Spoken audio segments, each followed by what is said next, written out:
Hello, myself Dr. Yadati Santosh Deepti, consultant neurophysician at Pratima Hospitals, Kukatpalli. Today I want to discuss and create awareness about back pain in pregnancy. So back pain in pregnancy, how common it is?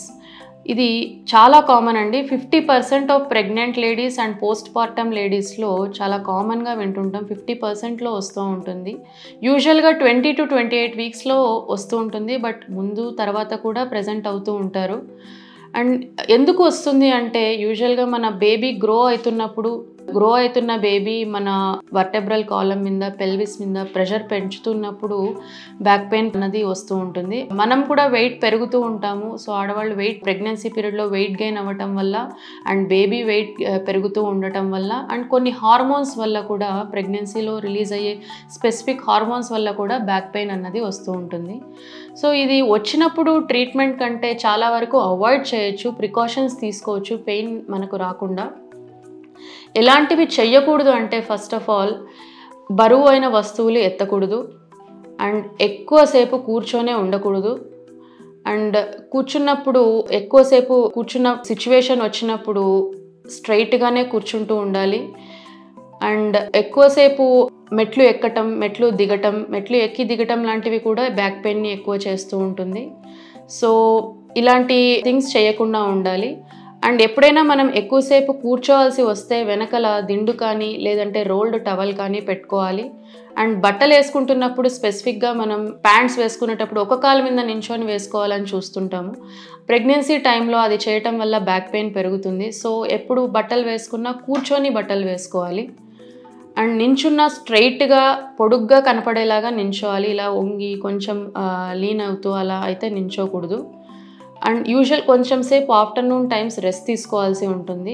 ఆ rest తీసుకొని ఎప్పుడైనా పడుకున్నప్పుడు మనము ఒక సైడ్కి పడుకోవాలి. మనం ఇప్పుడు ప్రెగ్నెన్సీ పిల్లోస్ అని చాలా మార్కెట్లో దొరుకుతున్నాయి. మామూలుగా కూడా ఎలా అంటే ఒక సైడ్కి పడుకొని టమ్మీ కింద ఒక పిల్లో అండ్ నీస్ని కొంచెం టమ్మీ దగ్గర వరకు ఫ్లెక్స్ చేసి ఆ రెండు మోకాళ్ళ మధ్యలో పిల్లో పెట్టుకోవడం వల్ల కూడా బ్యాక్ పెయిన్ రాకుండా అవాయిడ్ చేయొచ్చు. సో ఏదైనా వస్తువు కింద పడింది తీసుకోవాలి అన్నప్పుడు అలా వంగేసి తీసుకోకుండా నీస్ దగ్గర హిప్ దగ్గర బెండ్ చేసి అలా కూర్చొని తీయడం వల్ల బ్యాక్ పెయిన్ రాకుండా అవాయిడ్ చేయొచ్చు. సో ఇలాంటి చిన్న చిన్న టిప్స్ వల్ల మనకు బ్యాక్ పెయిన్ రాకుండా త్రూఅవుట్ ద ప్రెగ్నెన్సీ ఉండొచ్చు. అండ్ ఒకవేళ పడుకున్నప్పుడు ఆల్రెడీ బ్యాక్ పెయిన్తో సఫర్ అవుతున్న వాళ్ళు యూజువల్గా పడుకొని తిరిగేటప్పుడు ఎక్కువ పెయిన్ ఫీల్ అవుతుంటారు. అండ్ పడుకొని లేచినప్పుడు వెంటనే నడవలేకపోవడం, బ్యాక్ పెయిన్ ఎక్కువ అవటం లాంటివి ఎక్స్పీరియన్స్ అవుతుంటారు. సో పడుకున్న వాళ్ళు లేయాలి, బ్యాక్ పెయిన్ ఉన్న వాళ్ళు లేయాలి అంటే ఎలా లేస్తే మనకు బ్యాక్ పెయిన్ రాకుండా ఈజీగా లేయచ్చు అంటే ఫస్ట్ రెండు కాళ్ళని నీస్ దగ్గర బెండ్ చేసి టమ్మీ దగ్గరికి లాక్కొని ఒక సైడ్కి తిరగాలి. ఒక సైడ్కి తిరిగిన తర్వాత చెయ్యి ప్రెషర్ పెట్టి మొత్తం బాడీని లేపాలి.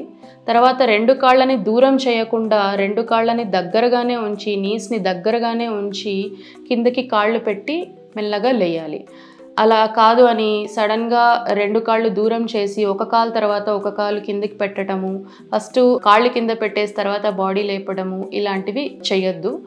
సో ఈ ప్రొసీజర్లో లేయటం వల్ల బ్యాక్ పెయిన్ అన్నది అవాయిడ్ చేయొచ్చు. అండ్ ఇదే ప్రొసీజర్లో రివర్స్ ఆర్డర్లో మనం పడుకోవటం వల్ల కూడా పడుకున్నప్పుడు బ్యాక్ పెయిన్ రాదు. అంటే ఫస్ట్ కూర్చొని నీస్ రెండు ఇలా దగ్గరగానే ఉంచి ఫస్ట్ కాళ్ళు పైన పెట్టడం, తర్వాత బాడీని పడుకున్న తర్వాత ఒక సైడ్కే పడుకోవటం అన్నది చేస్తే బ్యాక్ పెయిన్ రాకుండా ఉంటుంది. పడుకున్న తర్వాత టర్న్ అవుతున్నప్పుడు కొద్దిమందికి బ్యాక్ పెయిన్ వస్తూ ఉంటుంది. బ్యాక్ పెయిన్తో టర్న్ అవ్వలేకపోతూ ఉంటారు. అలాంటప్పుడు ఏం చేయాలంటే సేమ్ ఇదే అండి, మనకు నీస్ ఎంత దూరం చేస్తే అంత పెయిన్ వస్తూ ఉంటుంది. సో నీస్ని దగ్గరగానే పెట్టుకొని కొంచెం ఫ్లెక్స్ చేసి చెయ్యి సపోర్ట్తో టర్న్ అవ్వాలి. బ్యాక్ మజిల్స్ని టైట్ చేసుకుంటూ టర్న్ అయితే ఈ బ్యాక్ పెయిన్ రాకుండా ఉంటుంది. సో ఇలాంటి చిన్న చిన్న టిప్స్ ద్వారా మనం బ్యాక్ పెయిన్ని అవాయిడ్ చేయొచ్చు ప్రెగ్నెన్సీలో. అండ్ ఒకవేళ బ్యాక్ పెయిన్ వచ్చేసింది, చాలా పెయిన్ వస్తుంది, దీనికి చాలా మెడిసిన్స్ వేసుకోవాలంటే ప్రెగ్నెన్సీలో కొన్ని కాంట్రా ఇండికేటెడ్ ఉంటాయి, కొన్ని మనం భయం వల్ల వేసుకోవడానికే ఆలోచిస్తూ ఉంటాము. సో అలాంటప్పుడు జస్ట్ ఇప్పుడు జిమ్ బాల్ అని ఆల్మోస్ట్ అందరూ కొంటున్నారు. జిమ్ బాల్ మీద రాకింగ్ మూమెంట్స్ అంటాం, ఇలా సైడ్కి టర్న్ అవుతూ ఉండడం వల్ల బ్యాక్ పెయిన్ తగ్గుతుంది. అండ్ హాట్ వాటర్ బాటిల్ అంటాము, హాట్ వాటర్ బ్యాగ్స్ వస్తాయి వస్తాయి కదా, దాన్ని పెట్టుకోవటం వల్ల కూడా బ్యాక్ పెయిన్ తగ్గుతుంది. అండ్ కొన్ని పెల్విక్ ఎక్సర్సైజెస్ ఉంటాయి, కిగెల్స్ ఎక్సర్సైజెస్ అంటాము. దాన్ని చేయటం వల్ల కొంచెం రాకుండా అవాయిడ్ చేయొచ్చు, వచ్చింది కూడా కంట్రోల్ అవుతుంది. సో ఇప్పుడు మనకు ప్రెగ్నెన్సీలో బ్యాక్ పెయిన్ వచ్చింది, ఎప్పటికీ ఉండిపోతుందా, లైఫ్ లాంగ్ నేను బ్యాక్ పెయిన్తో సఫర్ అవుతానా అంటే లేదు. ఖచ్చితంగా స్టార్టింగ్ వీక్స్ ఆఫ్ డెలివరీ అయిపోయిన తర్వాత అర్లీ వీక్స్లో మన హార్మోన్స్ అన్నీ నార్మల్ స్టేజ్కి రావడం, మనం వెయిట్ లాస్ కూడా అవ్వటం, అండ్ బేబీ ఆల్రెడీ డెలివరీ, ఈ ఫ్యాక్టర్స్ అన్నీ వెళ్ళిపోవటం వల్ల బ్యాక్ టు ద నార్మల్ అయిపోతాము. బట్ ఫిజియోథెరపీ, ఈ పెల్విక్ ఎక్సర్సైజెస్ అన్నవి కంటిన్యూ చేయాలి పోస్ట్ పార్టమ్ పీరియడ్లో తొందరగా రికవర్ అవ్వడానికి. అండ్ ప్రెగ్నెన్సీ పీరియడ్లో ఇచ్చిన సప్లిమెంట్స్, పోస్ట్ పార్టమ్ పీరియడ్లో ఇచ్చిన supplements like calcium, iron supplements అన్నవి కంపల్సరీ వేసుకోవాలి. So that we can be back to normal early. Thank you.